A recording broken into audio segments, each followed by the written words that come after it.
And a very warm welcome. You're joining us this week once again here at Hyde Park on Ada Derana 24. And tonight we thought of talking about consumers, every citizen of Sri Lanka, where they stand, where we stand, and how much of a prominence we have been given for each and every act in terms of priority as consumers, the rights we have as consumers, and what solutions we have when we have issues as consumers. To discuss all this and much more, I've invited to our studios none other than Ambassador Sarath Wijayesinghe. A very warm welcome to you, sir. Welcome to you.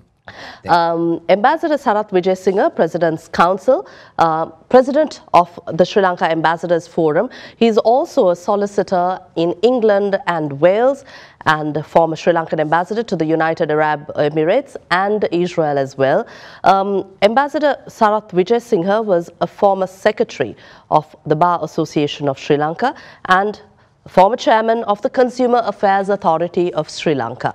I think we'll begin there. You were former chairman of the Consumer Affairs Authority of Sri Lanka. But talking about consumerism, the subject, yes, the topic of discussion tonight on the program, Ambassador, let's discuss about how powerful consumers are here in Sri Lanka. Is there much of a priority for the rights of consumers in Sri Lanka, in your understanding? While thanking you for inviting me for this, I was itching and waiting for this opportunity to explore my knowledge with the people. The consumer, people say, is the king. The world says consumer is the king. But unfortunately, that is not so in Sri Lanka. In Sri Lanka, the consumer is pressed and consumer is exploited. Consumer needs help by everybody. So that is the situation. So it's not a rosy. It's not good for consumers in Sri Lanka, but it has to be improved. There is a regulator for that. There's a state for that, and moreover, it has to be done by the organized organizations, which is defined in the Consumers Act as well. Ambassador, 18 years ago, I think you were delivering a lecture at the Colombo University to undergraduates about consumer protection in Sri Lanka. Right. This was close to 2 decades ago, and you mentioned that the much talked about but less practiced norm in Sri Lanka is consumer protection. That is absolutely very sad. To be criticized by the institution that I headed, but unfortunately I should use the word, it's a teethless lion at the moment. So it needs at the end of this session you may question me on as to what the solutions are to be. But here the consumer is to be protected. Of course, there is the Consumer Act, which is archaic and outdated. Now it needs changes. It is the Act number 9 of 23 is the only act available in Sri Lanka for the consumer, for the benefit of the consumer, to look after the consumer, which is very difficult to say that it is not suited for the current digital AI age. So therefore, But this is also the Sri Lanka where we have we take pride in talking about the Badulla Sellipi, the Badulla Tam, the inscriptures of Badulla when I think in 1875, if I'm not mistaken, when the citizens as consumers petitioned the king and against corruption, against the substandard products procedure. And this was taken up, and there is that inscription there in Badulla to date, I think under the Seranath Panravitarana Memorial. But again, Ambassador, if you can give us more context into this. Yes, we see this as a historical inscription, records of Sri Lanka's trade. But what does this mean for us from a consumer aspect? It's historical as well as significant, because now it was in 1857 during the king of Udaya is the one. That shows even those days consumerism was in practice in Sri Lanka. For example, the consumer was famous not only in Sri Lanka, worldwide during Locke's time. In the 20th century, the consumer was prospering in UK. And then there's a series of books, and piles of books have been written on consumerism and being practiced there in UK as well. So there, there are about 400 recipes they have found, and this shows that we were updated, we were developed, and this trickles down to the until the act came into force.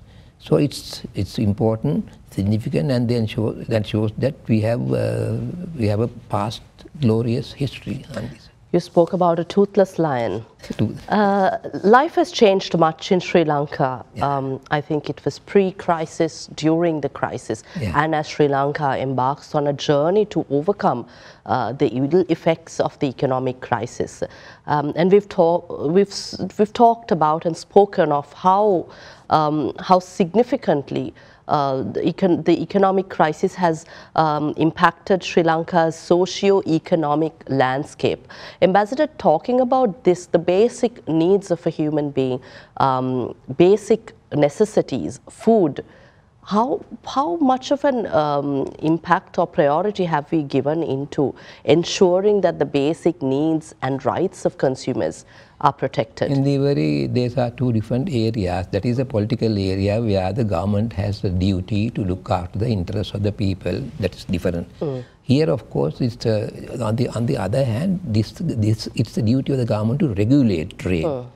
So, to look out. For example, the instrument on which they are at the moment in force is the Consumer Act, which I said, which I'm sorry to say that is a toothless lion.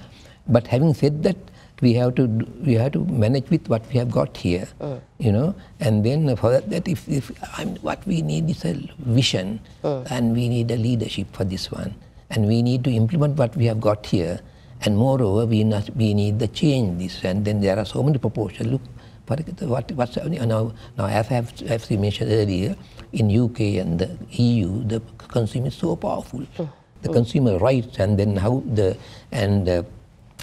the media intervene. Then in Sri Lanka also, I think it is the duty of the NGOs and media to help the consumer. While NGOs and media have the natural right and responsibility of ensuring that these authorities work for the rights of the people, who is accountable at the end? Is it the state? Is it some authority? Or what is the solution? I think a lot of people, government, of course, state is responsible, and then the regulator, that is CA, is responsible, and we are responsible, because it's our duty to learn, duty in the very to know what our rights are and to exercise it. How do you do it? There's a provision here, because you must have organized. Now in England, the Which magazine is so powerful. The organizations are so powerful, so therefore and then they organize the people, and then you don't consider the trader or the manufacturer enemies, and you must have a rapport with them.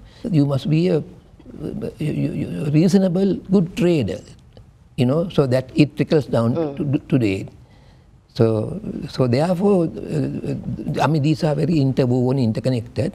But it is the duty of the regulator, of ourselves, to organize ourselves. And of course, I am very sorry to say that many NGOs and institutions are involved in many other things like human rights. But this is the main human right this is the main human right on which the NGOs must work on education, because educating. The education, you see now, unfortunately, in schools, now this education, civics have not been taken away. But I think, to my view, this must be made a subject in schools, so that the youngsters will educate their parents as well. You see, and youngsters, parents are also now in the digital age. They know every house has a mobile now. the penetration is 110%. So therefore, I think through them, they can educate themselves, and then there's, I mean, you will question me later on the cost of living. Cost of living is difficult to everybody. But if you know what to buy, how to buy, when to buy, where to buy, then you can economize. You know, it's a question of a simple life. Now, for example, in England, Selfridges has Apple.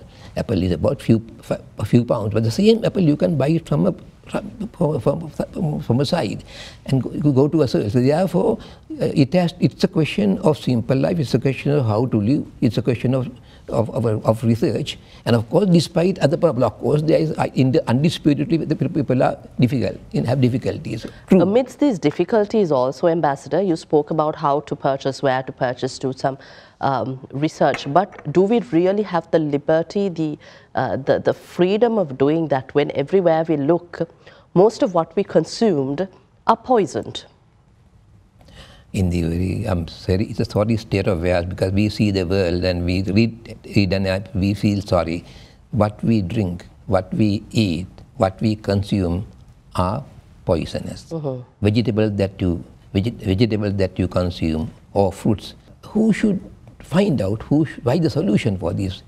And it is, you know, who should take steps? It is the CAA, the organizations themselves, and media.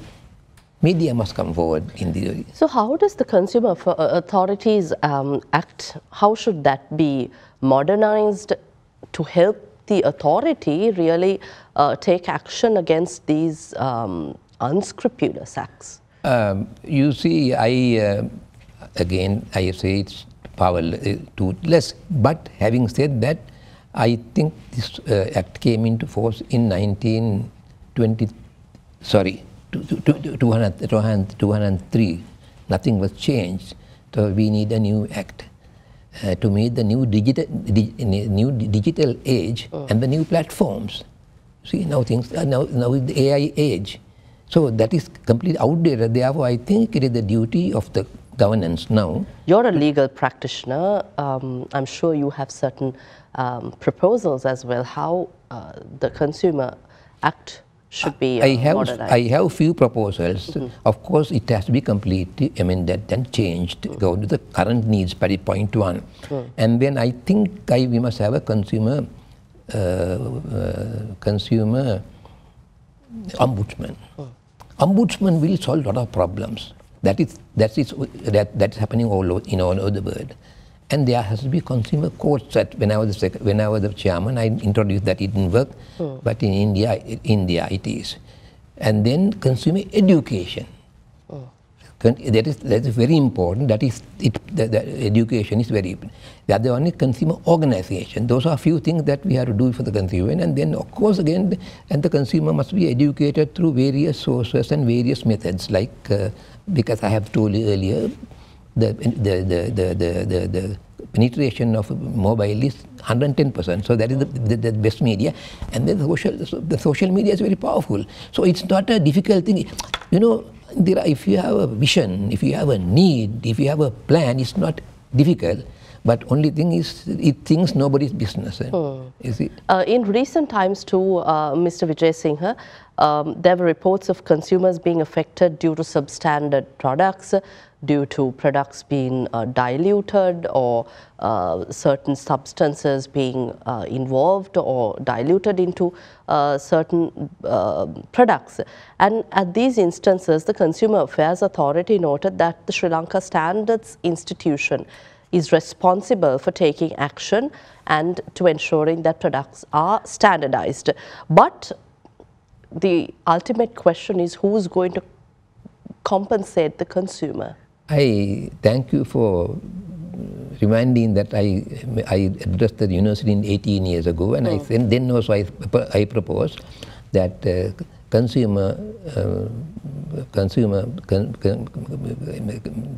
CAA and Standard Bureau must be together, that point one. So, and then there's a bit of a cost factor here. It's so expensive. But of course in other countries it's not so. So therefore, these are things that are Cost factor for, if I may clarify? No, you see, a sample is sent to the Standard Bureau. I mean, to get the research, it will take some time and time consuming. So it's not practical at all. So those are practical difficulties that we have. I think we have to devise some. Of course, we must not say that we have no money, but somebody must intervene. The NGOs or the societies might intervene, and then they must devise method, because otherwise it's who suffers.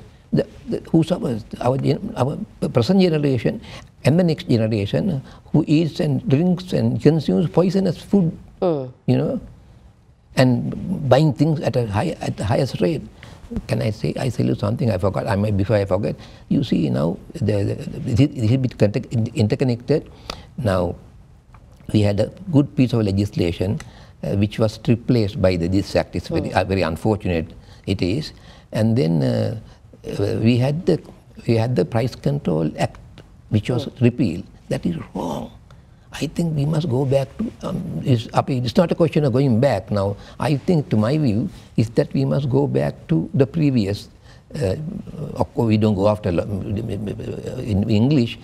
We have. But if we had that, we wouldn't have any dispersion, because with greatest respect to Honorable Lalitha Madri, I don't know whether this is a piece of legislation. I think we should have kept it.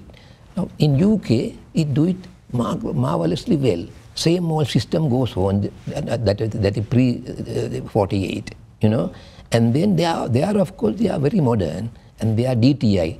The DTI is extremely effective. And that is the case in other countries. EU is extremely, and even in Singapore, if you go to as you enter Singapore, you will be given the information about consumerism, about the consumer, foods and rights. You see, I mean, those are good things that we have to follow. You know.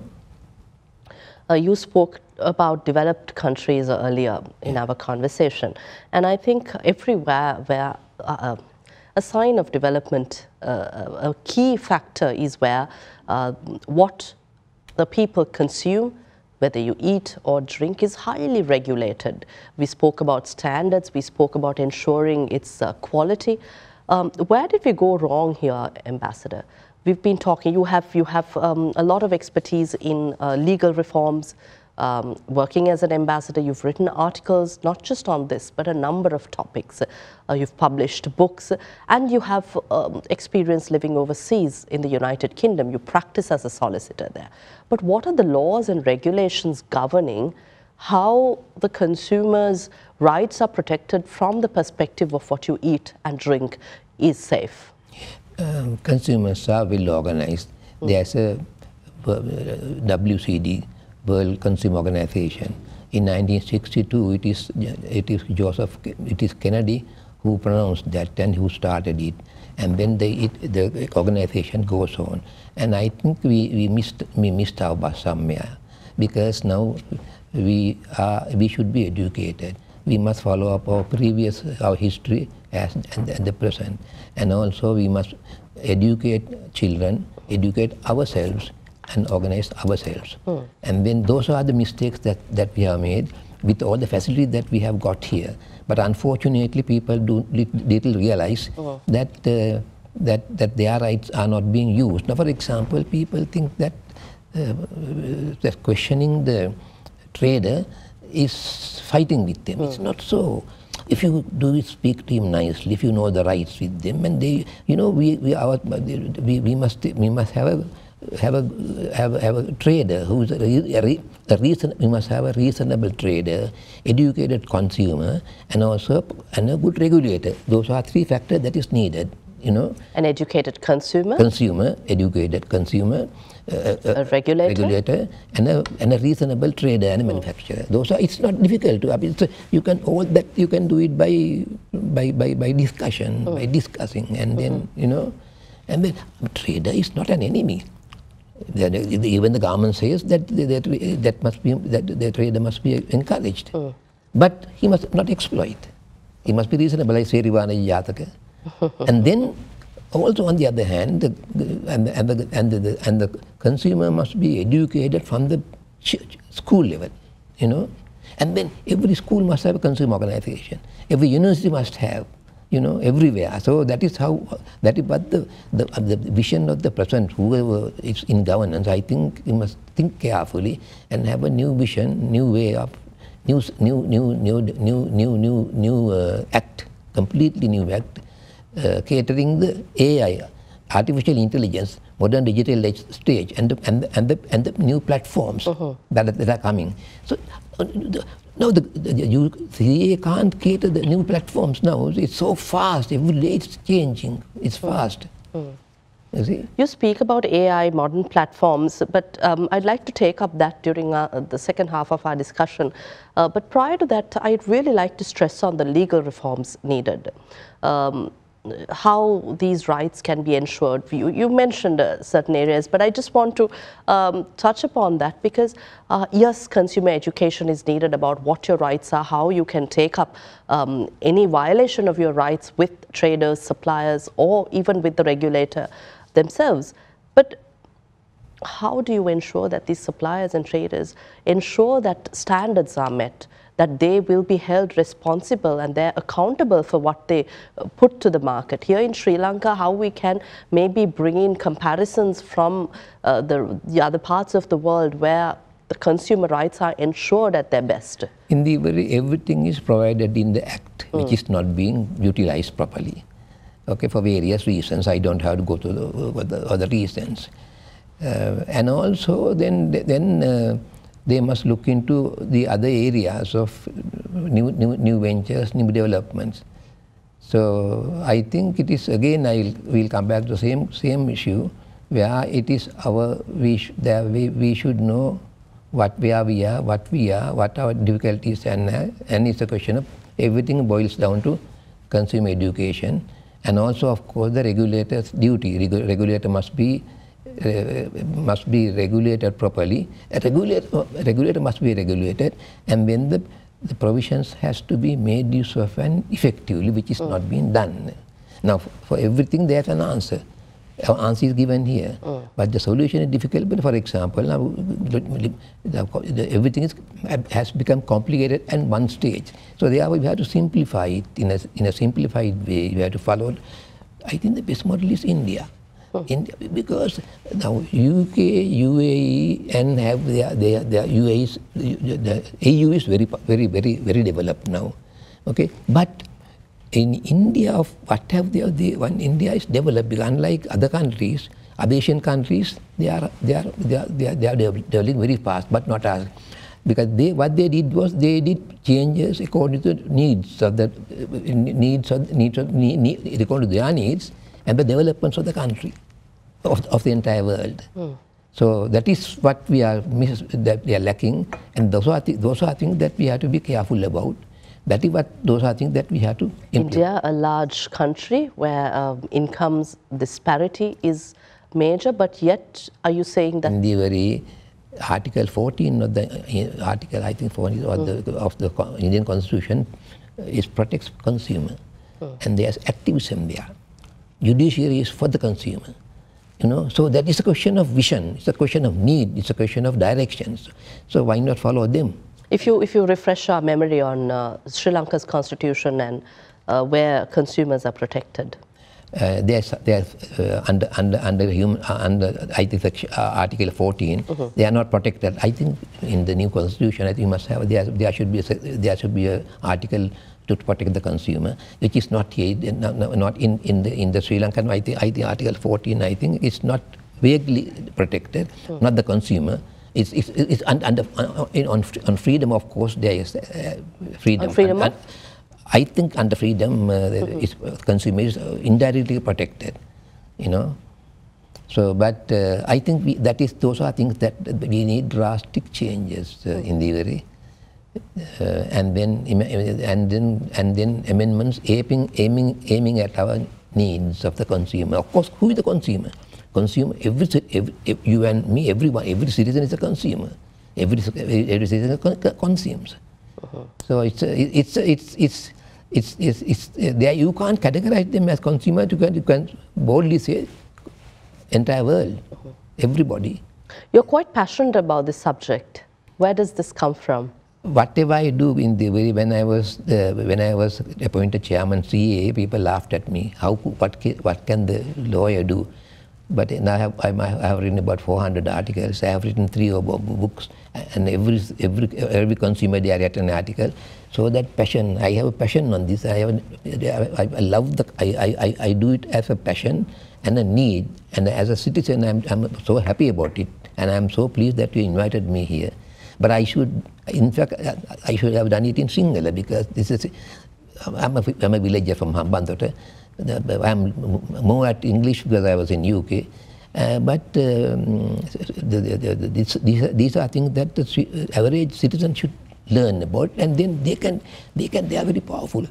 They are very powerful now. Their children are very powerful now. Everybody has a weapon with them. The phone. The smartphone. Smartphone. So. Where you can take up injustices yes. and share it. That's right. Talk about it, That's raise right. awareness. That's right. I think it's time we take a short break here at Hyde Park on Adadirana 24. We are in conversation with Mr. Sarath Wijesinghe, President's Counsel and former Ambassador and former Chairman of the Consumer Affairs Authority, who will discuss about consumerism, rights of consumers, and how the regulator should ensure the protection of consumers of Sri Lanka. We'll come back right after this short break.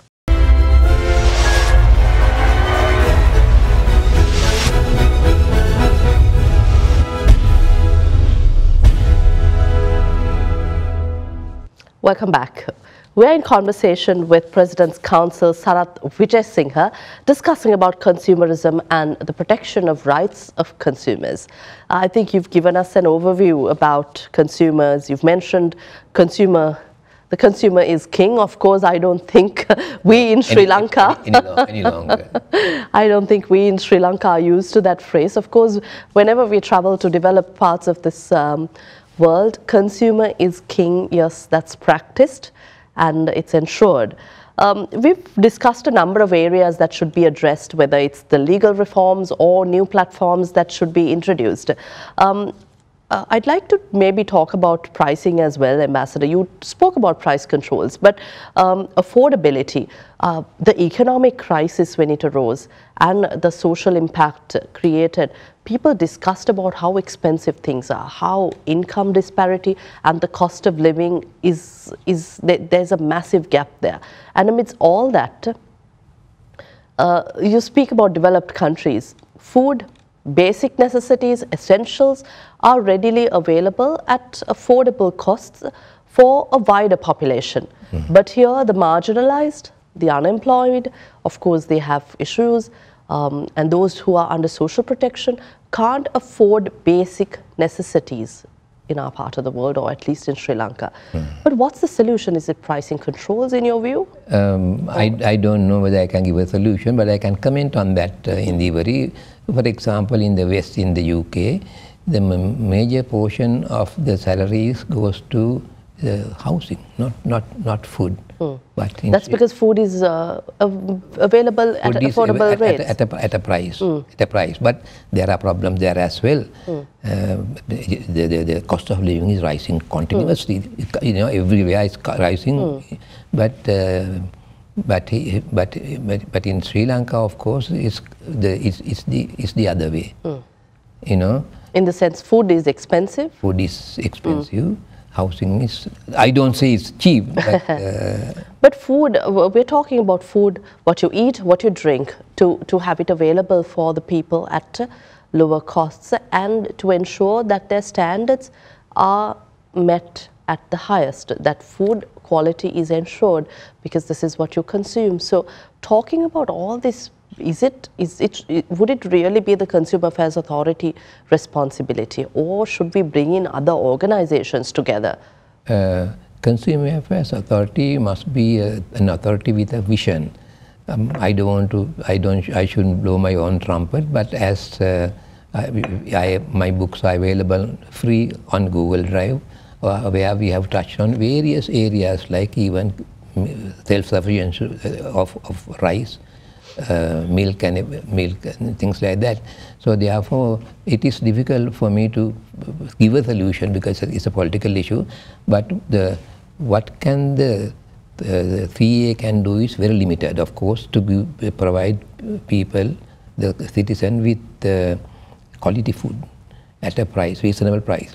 But how do you price it? Pricing is unfortunately because the abolition of the facts now, the abolition of the acts now the price is regulated by regulation. The regulation, and then it's difficult to do it. But to my view, my personal view is that the same act that we abolished must be reintroduced in a different way to suit the new developments. What are the new developments? Now things have become archaic now. I mean, outdated now. Now there are digital platforms all over. There are no solutions in the new act for the platforms. Things are done online mostly, and people are used to it. When I go to the supermarkets, I can see the power. I can see how the people are, even the villages are being used, and the villages are using WhatsApps now. Everything. So therefore, we are in a different society here now. And then it's a question of the government must give some vision to it. And I don't know whether I have been a bit critical on the consumer affairs that I headed. They are not. To empower them, shouldn't the law be first addressed? No, not the law alone. It must go together. Of course, the vision, the procedure, and then of course the law and education, consumer education. You spoke about some of the solutions. You mentioned an ombudsman. If you can maybe elaborate. Ombudsman is a person, impartial umpire, who can be given some tasks for him. For example, he can be a mediator. My other thinking is that you must think of mediation. Boards can be used for this one. Now, if you make an inquiry, if you lodge a complaint at the Consumers Authority, it takes years and years, and they are not competent to do it. And they are, even the board members are supposed to do it, but they can't do it. Legal officers are the only one or two, so it's very sorry state. But the ombudsman, if there's an ombudsman, of course, ombudsman can take over a lot of things, and ombudsman can inquire into it as well. Point one. Point two is that he can be a he will give directions to the government and to everybody, and he can be educated as well. Of course, ombudsman must be a learned person, some learned person who is competent to advise the government, of course, state, and also the Consumer Affairs Authority, and the people, and the society. So it has an immense task to do it. Of course, it's the duty of the people. It's a question of formulating it.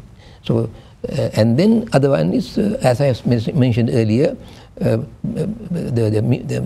mediation will mediate the consumer and the trader. That's it's a platform where they can meet and settle things because without not being enemies. Okay. You mentioned about consumer organizations as well.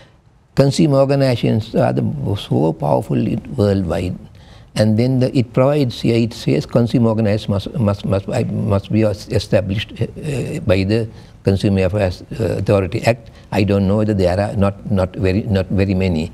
So I think the state must now, and of course through the CA, must start. I have been telling earlier also, must start making new consumer organizations at school level, okay, at university level, at workplaces all over, and then they must be given facilities. And of course, and also they must be educated to educate others. So that will be and social media, of course, and that will be a solution to educate the media and to have an interaction between the consumer, the regulator, manufacturer, and the trader. Those four parties. we spoke about digitalization, bringing modern platforms into this, but I also want to maybe stress upon, we discussed this, about substandard products, poisoning of the food we eat, what you cannot consume is applied on what you actually consume. So with all this, yes, consumer education, you educate the public on it, but how would you, there must be some authority or some way in which this is measured, where this is detected, where this kind of poison being present in what we consume be found. How does the developed world do this? You see, ideally it should be the Standard Bureau, which is I should be very critical, that inactive here as well. So therefore, now in other countries, of course, and for us, it takes time, as I've mentioned earlier, it takes expensive and years to test a certain item. So therefore, that is one part of the answer. Other one is digitalization will give a lot of, that will be a good solution for this one. Digitalization is a must, and that will solve, of course, and then we must look into the new platforms and the AI. So what now the AI age, artificial intelligence age. You see now, the Uber is now developing so fast now. And then the operations are being conducted in Riyadh recently online, okay, and then so those things can be used for this one, and then again and platforms also. The platforms are very powerful. I think I should say in the way the people, the consumer is far above the Consumer Affairs Authority, because they are very fast, they are very active, you know. They know what they do, and it's a question of, I think it's the question, I think we have to sit back and think of it, and then we must arm even the consumers with all those facilities, and the consumer organizations now, which in UK is so powerful, which WHICH has a magazine, and then they are activists, and they earn money as well. For example, if somebody wants to buy anything item, you just contact which. They will say which the product is good or bad, and if the products are defective, they go to the town. So interesting, and they make money too. So I think that's a good model for an organization or an authority that Sri Lanka could probably definitely work in the future. I'm told we don't have much time, but Ambassador, I would like to turn to talk about regional works, your work. You've published several books, but before that, you were ambassador of Israel and the Middle East as well. We're seeing atrocities against humanity committed in the Middle East region. Whether it's the people of Gaza, Lebanon, or the Israelis, do you see an end to these inhuman acts against human violence that's ongoing? That's an area that I shouldn't venture as the former ambassador. But we have written a lot on peace, and peace is a must, and everybody is for peace. But having said that, about Israel, where I was, they are a small, tiny land, very powerful, and it's a world power on agriculture. And then they advise other countries on agriculture, and then technology. Everybody is an innovator. You see, that is Israel, which I lived and which I enjoyed, which I made it so I've written so much. So having said that, to your question, of course, now there are geopolitical and political issues over there which I shouldn't discuss at this stage. But having said that, when you think of consumerism, consumer issues, of course, they are very powerful consumer system over there, and then there are a lot of things that we have to learn from them, you know. They are also, the consumer is very, very, very powerful, protected, educated as well. So those are things that, but having said, I think I don't know whether I can speak anymore on that, with all my sympathies for everybody who is going through it, and I wish and hope there will be some solution, and I think the best thing is religion, Buddhism. I think they are very educated people. I think when I was the ambassador, I set up a temple there, and then there are Buddhist monks, Israeli monks as well. So and then they will get our peace, our message of peace. And I wish and hope there will be a peace, to avoid another war, world war. Since you've written much on foreign policy as well, we've seen a change in Sri Lanka's, after the election, we've seen a change. People have been wanting a change, but foreign policy, you speak about foreign policy perspectives. How would you analyze Sri Lanka's future and dealings with the rest of the world? I am studying it in theory, but as unexpectedly they are doing well. I am a fan of Ms. Bandaranaike, who is the best foreign minister in Sri Lanka, of course, and Lakshmana Kadirigama. And then even the current government, they are going on a minefield, they are. But with all that, I think they manage it well. I think they need to learn a little bit more. And they are very steadily, carefully doing it. So therefore, at the moment, I have been reading some articles on island and then a statement by the minister. But so far, so good. And I wish them all the best. And they'll be careful because it's a world, they are in a very difficult world, changing world. Nearing world wars all over. So therefore, but so far I am not unhappy about what their performance is. And what will be your next book? Next book is on AI, artificial intelligence. Interesting. So I believe much on consumerism and the rights of consumers will be featured in your next book. Thank you very much. Yes. Thank you very much for your time here at Hyde Park and for discussing the rights of people, consumers. Thank you, Indiva. Thank you. Nice. Very, very, very. I was really privileged to be interviewed by a well-renewed interview. I'm so happy about it and so pleased that I think we will do another one in Sinhala later on, one of these when I'm back from UK. Thank you, Ambassador, for your time here at Hyde Park and at Adaderana for enriching viewership with the kind of expertise you've gained over the years. We've been discussing consumerism with the President's Council, Sarath Wijesinghe, former ambassador of Israel and the United Arab Emirates and the president of the Sri Lanka Ambassadors Forum. He was former chairman and of the Consumer Affairs Authority and former secretary to the Bar Association of Sri Lanka, as well as a solicitor in England and Wales. We'll return with yet another discussion at Hyde Park next week at the same time. Have a pleasant evening. Good night. Thank you very much. Thank you, Ambassador. Thank you.